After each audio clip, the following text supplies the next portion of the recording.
It's a serious note as one Israeli was killed today, 5 others wounded in the latest of a string of Palestinian terror attacks. This time, a 41-year-old man holding a legal work permit to enter Israel murderously drove his large truck into the security checkpoint area near Maccabim Road. That's not far from the city of Modi'in in the central part of the country. This incident is certainly not emerging in a vacuum. There's a lot to cover, though, but before we discuss, here's the latest.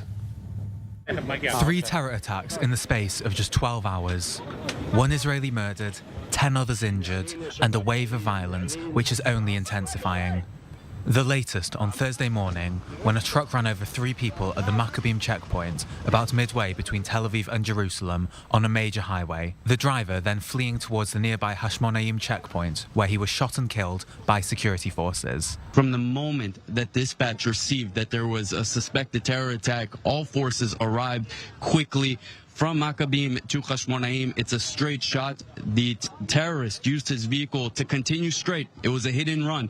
And as he was going, we were using all the technological means to our advantage to spot which vehicle was used to make sure that we're talking about the correct terrorist and that we can be prepared for him wherever he is and close the perimeter down on him.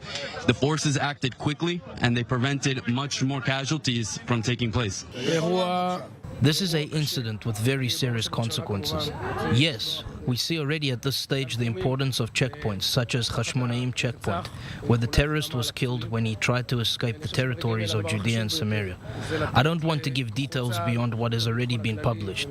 It is under investigation. The important message is that we will fight terrorism and an environment that supports terrorism with all our means. The 3 victims were rushed to hospitals, one of them pronounced dead shortly after. 9 hours earlier, an explosive device detonated in Nablus as an IDF convoy was escorting Jewish worshippers on their way to the nearby shrine of Joseph's tomb. 4 soldiers were injured. But despite that, the worshippers got in as planned. We should never run away from terrorism. Those who run away from terrorism will find terrorism chasing them. Those who confront it will see the terrorists run away. And shortly before that, a stabbing attack on the light rail in Jerusalem ended with 1 Israeli moderately injured and the terrorist shot and killed. 12 hours of terrorism, part of a terror wave not expected to end anytime soon. And for much further discussion on the moment we're in here, there's a lot to get into. We're joined by IDF Reserve Brigadier General Amir Avivi in the studio with us. He's the director of Israel's Defense and Security Forum. Good to have you back with us here. We're also joined by IDF Lieutenant Colonel in Reserves Maurice Hirsch. He's the former head of the military's prosecution wing in the West Bank here. So thanks for being with us. Look, 36 Israelis have been killed so far this year. This is the biggest death toll in this time span since the dark days of the Second Intifada about 20 years ago. We've seen a string of attacks now. Is this moment, Amir, do you think, snowballing on itself, or was there a distinct trigger that sort of brought us into this tension wave we're in right now this week? We're in a wave of terror that has been going on more than a year and a half. We see a change in the region that is due to the strategy of Iran, Hamas, Palestinian Islamic Jihad to concentrate their attacks mostly in Judea and Samaria and in East Jerusalem while trying to keep Gaza quiet. Iranians are building Hamas capabilities in Gaza and Hezbollah for a future war with Israel, whether it's Israel attacking Iran and then Iranians retaliating, or the other way around, Iran surprising Israel. So Iran doesn't want to waste its strategic assets at the moment, and therefore they prefer to try and make Judea and Samaria the new Gaza, especially in the northern part of Samaria, which we see in Jenin, the loss of control of the Palestinian Authority of this area, also in Nablus. And this requires the IDF to bring more and more battalions. Since the last year and a half, the IDF has doubled its forces that are operating at the moment in this region. Yeah, there were some years prior to this wave where it had become almost privatized security in the West Bank. You didn't see a lot of battalions out there, so this is being reversed. Maurice, I want to come to you here looking at the situation on the Palestinian side here. We're talking about these areas that are known to be somewhat vacuums of Palestinian authority control, security presence. We did see an altercation in Carramming this week in the West Bank where the Palestinian Authority killed a gunman as they were there removing barricades put up. Does an incident like that sort of add extraordinarily to the tension? It's rare to see the security forces really opening fire on Palestinian militants. I think that what we need to really discuss and look at is the connection possibly that we're seeing just in a few hours, in that 12-hour period of terror attacks, of the connection between, I think, the three things and also what you just mentioned now, David. Firstly, the connection between them. What you have is the start yesterday of a terror attack in Jerusalem. A 14-year-old brainwashed to hate, kill, and be killed goes out and attacks Israelis. Palestinian media, the Palestinian Authority media, then presents that as an innocent Palestinian 14-year-old was executed and tormented by Israeli settlers. No context, no explanation that he was a terrorist attacker, nothing going on. You then move to Shechem, to Nablus, and you see part of the Oslo Accords, which are now marking 30 years to the Oslo Accords, and really have to be questioned in and of themselves, say that Jews will be allowed free access to Jewish holy sites, even within Areas A. One of those holy sites specifically mentioned is Joseph's tomb in Nablus, in Shechem, where the Jews were going last night when they were viciously attacked by terrorists, Palestinian Islamic Jihad terrorists, Hamas terrorists, and even Fatah terrorists. And then you see the culmination of these things coming up this morning, where you have Palestinians, even those with work permits, suddenly murdering Jews along the way, possibly on their way to work.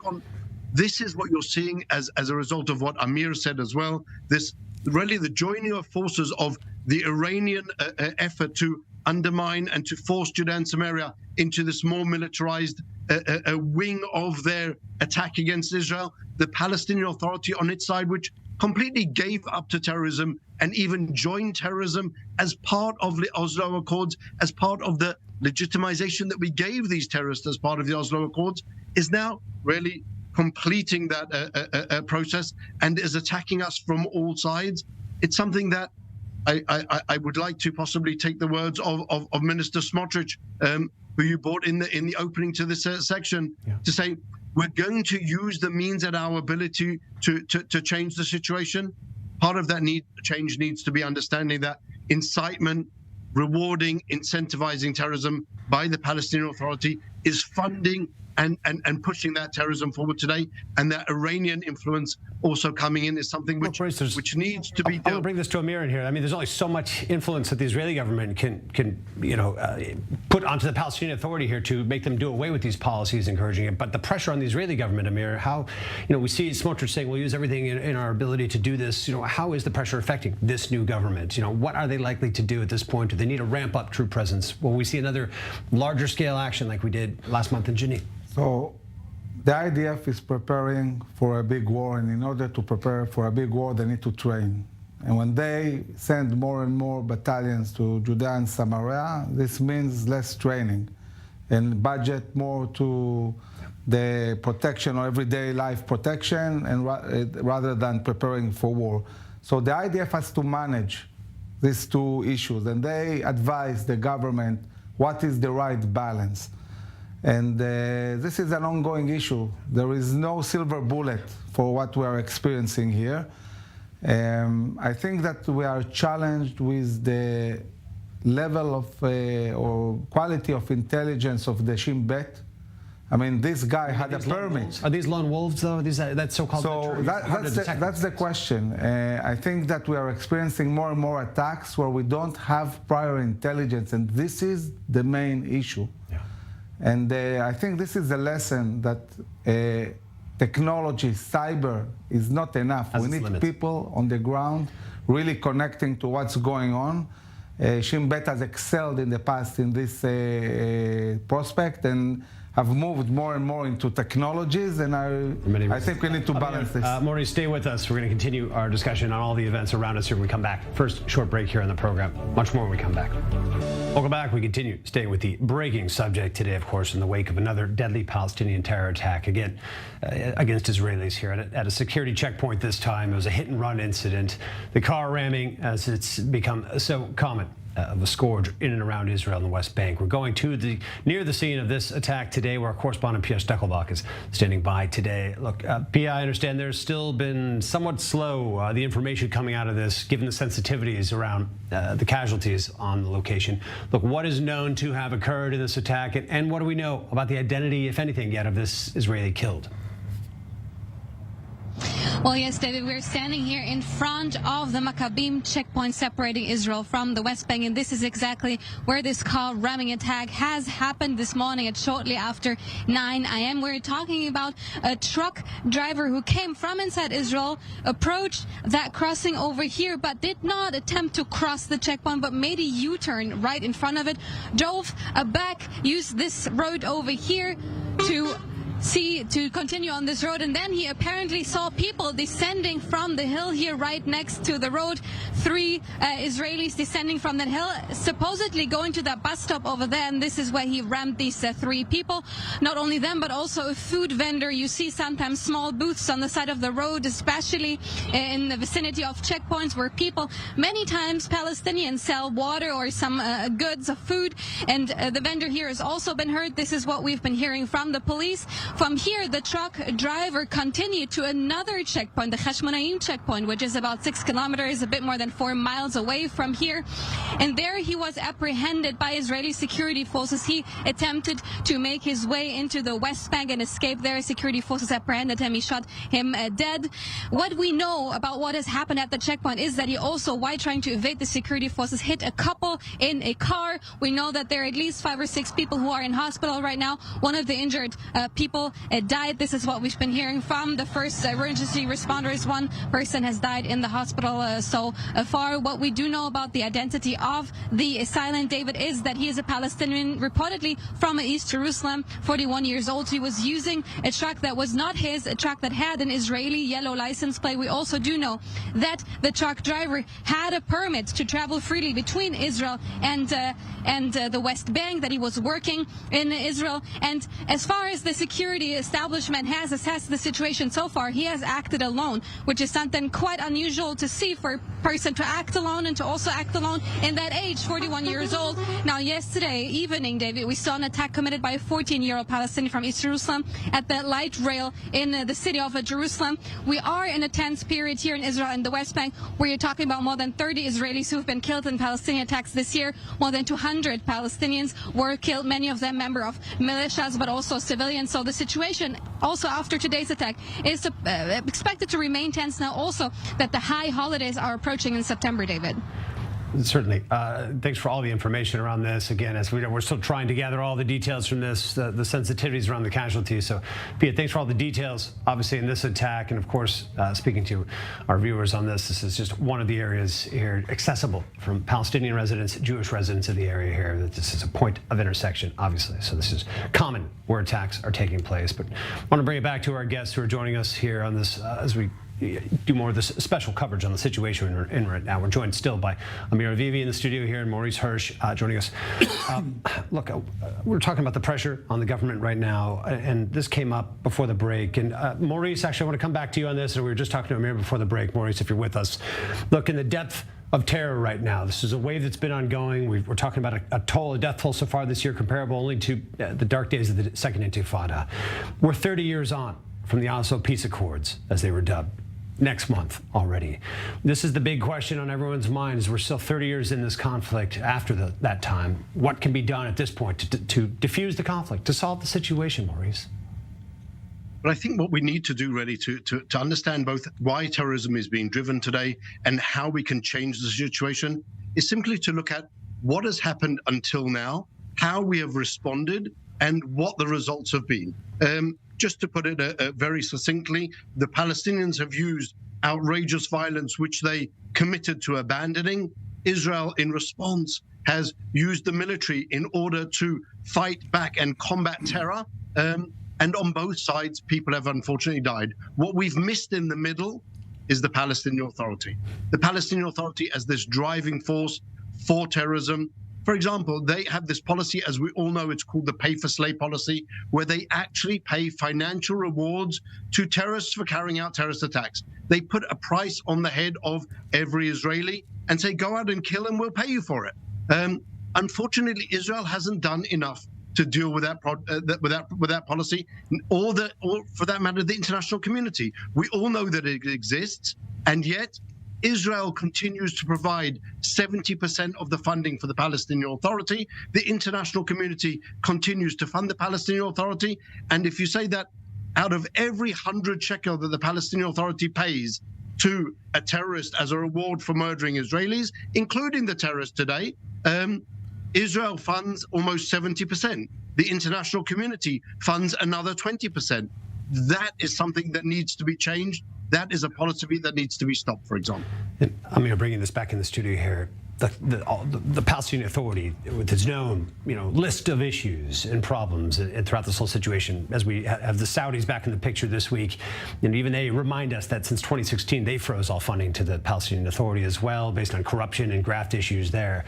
But a lot's been made about, as we're watching the potential collapse of the Palestinian Authority, what comes next, or what are the alternatives out there? Is it still the best option for Israel to coordinate with in the West Bank, in the Palestinian arena? So for many years we have been saying that we have only two options. It's either the Palestinian Authority, that is terrible, or Hamas and Islamic Jihad, that are even worse. So the basic notion was, that's what we have. We have the Palestinian Authority, but the reality is quite different, because in the Palestinian cities you have local leadership, clans that run the cities. They are fed up with the Palestinian Authority. I think if there is one thing Israelis and the Palestinian society agree, is how terrible the Palestinian Authority is. I hear that from a lot of our analysts, actually. Yes, and the big question is what will happen the day after Abbas. We have done extensive research on that we're presenting to the government, the different scenarios. And actually there is a possibility of chaos and a collapse of the Palestinian Authority. Now, many people view it as a terrible thing. There will be chaos. I'm not sure it's worse than the Palestinian Authority. The current situation. And maybe it's time to look at the local leadership and the clans, and that's the leadership we dealt with before. Now, before Oslo, all of us Israelis, we used to go into the cities, we coexist. There was a lot more interaction between the people. Definitely. And the moment we started with Oslo, the Palestinians went from the Stone Age, literally, to rockets being shot at Israel. And this is the time we should mention Arafat and the PLO brought in to be the Palestinian Authority. Yeah, so I would say that Oslo overall was a bright vision with a terrible execution by deciding to bring a murderous terror organization to rule the local Palestinians. It's been disastrous. Maurice, coming back to you, and I want to bring up the Saudis here because it feels significant, again, that the Saudis are engaging directly with the Palestinians. Of course, reports indicating this is, revolving around possible normalization with Israel, but a big financial carrot being held out to the Palestinians from the Saudis. Other major incentives for Israel on the diplomatic side. What's your sense, Maurice, for the effect of these reports on the Palestinian street? Is this positive, or is it more just, skepticism on how Mahmoud Abbas is handling all this? So I think there's two different sections to look at here. I think most of the Palestinian street are so completely fed up with Mahmoud Abbas. He's in his 19th year of his first 4-year term as president of the PA. The corruption of his Fatah party is just never ending. I think that many people see the option of a Saudi reinvestment in the Palestinian Authority as something which will not benefit the Palestinians on the street. It's something that will possibly benefit the Palestinian leadership and them alone. It will increase their nepotism, increase their corruption, and increase their stranglehold on the Palestinian street, which is sick of them and possibly would vote for Hamas because they have no other alternative. But really, let's just understand it. The Palestinian street doesn't want Hamas either, which is why it's important to really seize this whole entire regional initiative and say, this Palestinian leadership is something which isn't helping either for rapprochement between Israel and its neighbors, this idea that the Palestinians and every peace deal has to go through the Palestinians, in which case their rejectionism becomes really a veto on Palestinian or Palestinian influence on the whole region. Israel and Saudi Arabia, who it's in both our interests to get together really, are being prevented by the Palestinians who really aren't looking out for anyone's best interests apart from their own leadership's best interest. And in that context, I think we all need to see this movement as to how we can bring in the Saudis, give them that ability to influence the Palestinian street, possibly take over from influences that are less positive, and to see that as part of this rather a much larger regional approach to, we all want peace, we want to live together, we want to put an end to what was traditionally called the Israeli-Arab conflict, which really doesn't exist. Yeah. It's really Israel and its neighbors could well get on together, and now we just have to find a way to neutralize the rejectionism of Fatah and of Hamas, and not the Palestinians. The Palestinians aren't the problem; it's their leadership. Look, coming back in studio here, it feels like there's even some hope on the Israeli side that the Saudi influence could be positive on this situation. Where's the real foreign influence on the Palestinian side at this point? Is it Egypt? Is it the Gulf states? I don't think there's anyone in Europe who's got a real strong seat with the Palestinians right now. Where is there any sizable foreign influence? No, I was listening last week to a very interesting YouTube. It was an interview of Prime Minister Ben Gurion after he finished his time as Prime Minister in the 60s. And he was asked, what's your vision? How are we going to solve the issue with the Palestinians? And he said the right way to go is to do first peace with all the Arab states, and then they will come around. And I would say that Netanyahu pretty much embraced this strategy of Ben Gurion at the time, and he's pushing these peace agreements. Now, peace agreement with Saudi Arabia is not just a peace agreement with Saudi Arabia. This is the leader of the Sunni world. If we normalize relations with Saudi Arabia, we normalize relations with the whole Sunni world. This is talking about Oman, Pakistan, Indonesia. This is a huge deal. Given the huge prize, we're talking about major compromises likely that this embattled Israeli government, this embattled Palestinian Authority would have to make. Does this seem realistic? I don't think there will be a big compromise, because I think that the American administration needs this agreement. Next year it's elections. This government cannot give up much, talking about the Palestinians. So it's mostly, I would say, about money, about issues like that. It's not going to be land. It's not going to be evacuating Jews from their homes. This is not something, I think the American administration understands that this is a no-go. It will bring down the government. And on the Saudi side, there is a big question about the civil nuclear capabilities they want, which might be very problematic for Israel. And this is why the Ministry of Defense is now holding these talks in the U.S., trying to understand what exactly is going on. Yeah, what's on that negotiating table with the Saudis right now? A lot of reports, not a lot of concrete knowledge around that, but certainly a lot at stake and a lot being discussed and getting our attention. Amir Avivi, Maurice Hirsch, appreciate you both being with us here. Our extended sort of in-depth discussions around the latest. Again, a deadly terror attack today. There's a Carramming situation there at a security checkpoint in the central part of the country there. At least one Israeli killed. We'll follow up on that, but again, thanks to our guests for getting into this situation.